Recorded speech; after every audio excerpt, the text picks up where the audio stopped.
Assalamualaikum warahmatullahi wabarakatuh. Kami dari kelompok 12 Manajemen Keuangan Internasional akan menjelaskan tentang manajemen eksposur transaksi.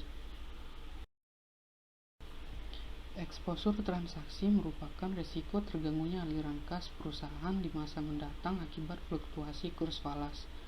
Eksposur transaksi mengukur perubahan nilai kewajiban finansial yang terjadi sebelum ada perubahan kurs falas. Pusat perhatian adalah pada perubahan aliran kas dari akibat kontrak yang telah ditandatangani. Eksposur transaksi menitikberatkan pada perubahan yang tidak diharapkan dalam aliran kas di masa mendatang pada horizon waktu yang lebih pendek dibanding eksposur ekonomi. Eksposur transaksi mengukur keuntungan ataupun kerugian akibat adanya kewajiban finansial yang syarat-syaratnya dinyatakan dalam valuta asing. Eksposur transaksi ini timbul karena beberapa faktor, yaitu yang pertama, pembelian atau penjualan barang atau jasa secara kredit di mana harganya dinyatakan dalam falas.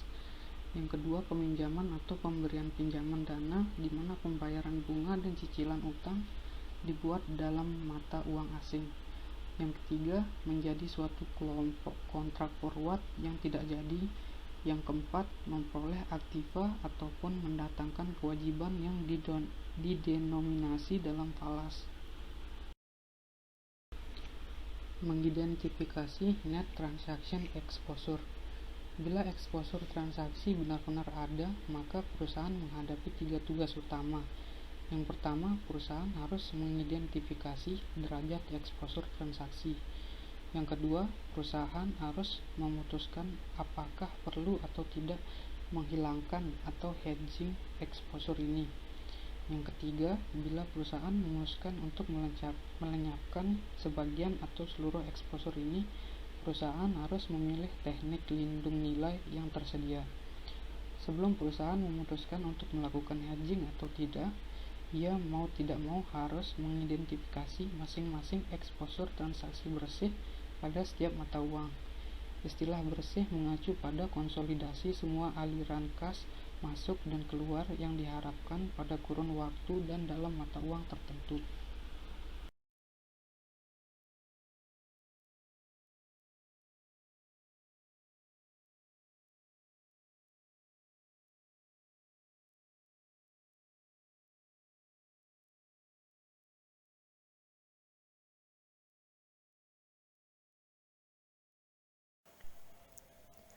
Teknik-teknik menghilangkan eksposur transaksi.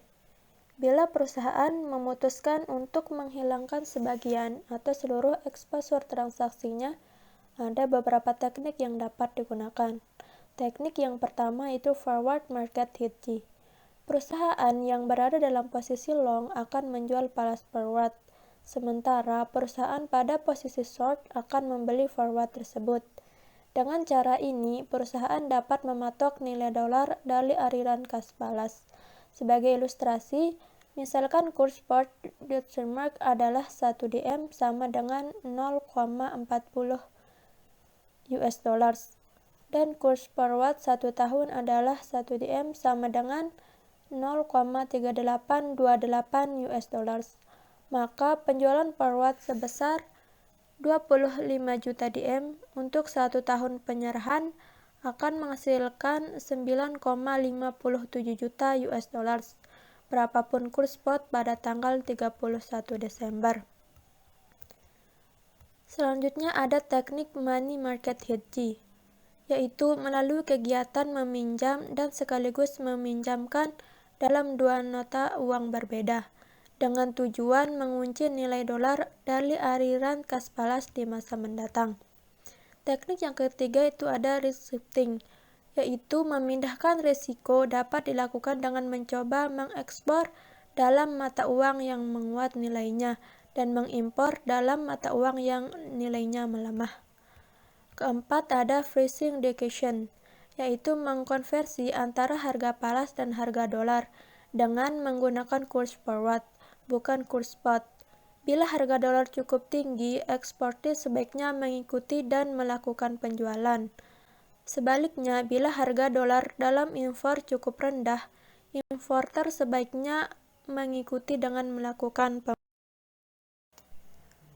teknik menghilangkan exposure transaksi yang selanjutnya adalah teknik exposure netting, yaitu menghilangkan exposure dalam satu mata uang dengan exposure dalam mata uang yang sama atau mata uang yang lain.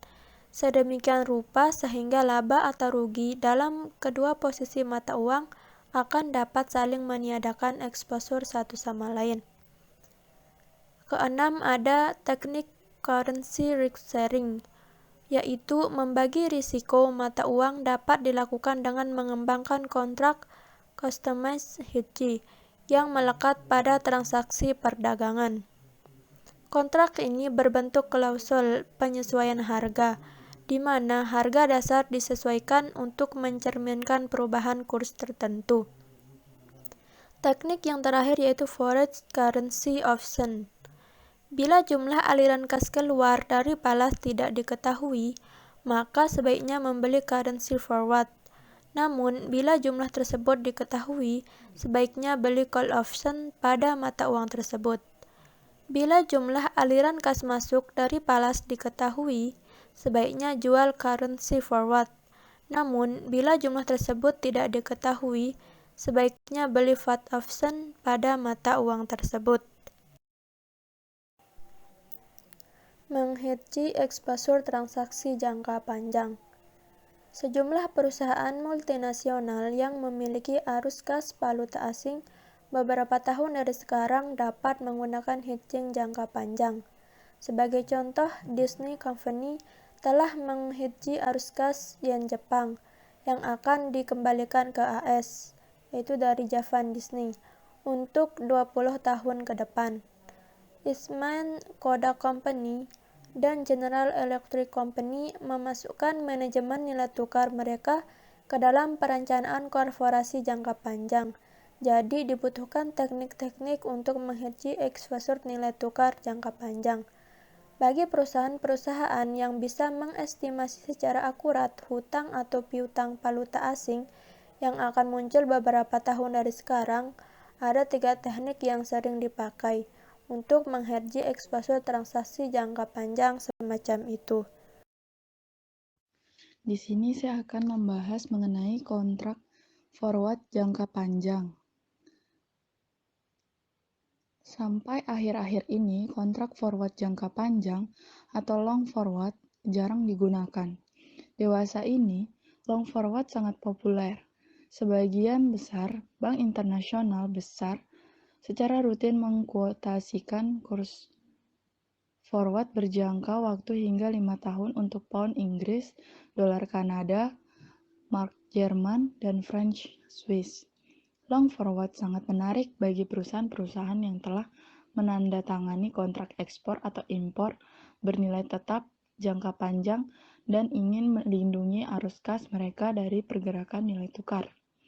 Sama seperti kontrak forward jangka pendek, long forward dapat dirancang untuk mengakomodasi kebutuhan-kebutuhan khusus dari perusahaan.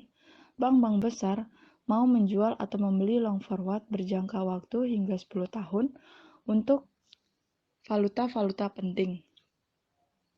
Karena sebuah bank harus yakin perusahaan akan memenuhi kewajiban jangka panjangnya yang telah ditetapkan dalam kontrak, bank hanya mau berurusan dengan perusahaan-perusahaan yang paling kredibel. Selanjutnya adalah currency swap. Currency swap adalah teknik kedua yang bisa digunakan untuk menghedge exposure transaksi jangka panjang terhadap fluktuasi nilai tukar. Currency swap memiliki banyak bentuk. Salah satu bentuk currency swap dapat mengakomodasi dua perusahaan yang memiliki kebutuhan jangka panjang berbeda.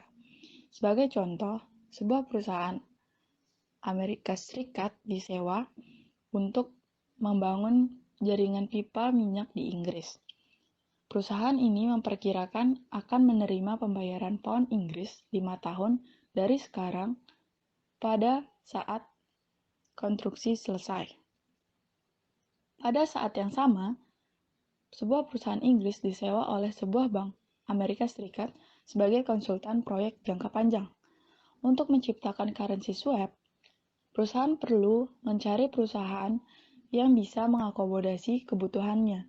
Bank-bank komersial dan bank-bank investasi besar memiliki pialang-pialang yang bertindak sebagai perantara swap.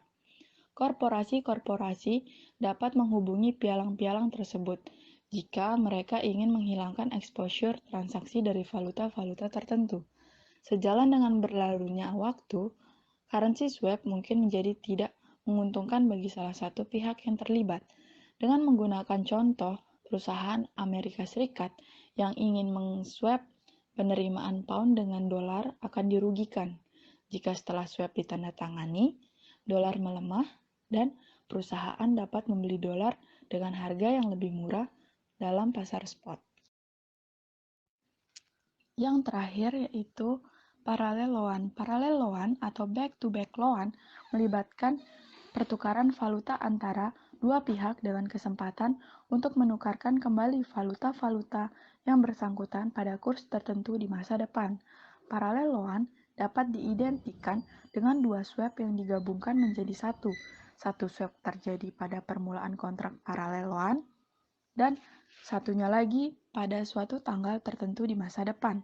Parallel loan diinterpretasikan oleh akuntan sebagai pinjaman biasa dan dengan demikian harus dimasukkan dalam laporan keuangan.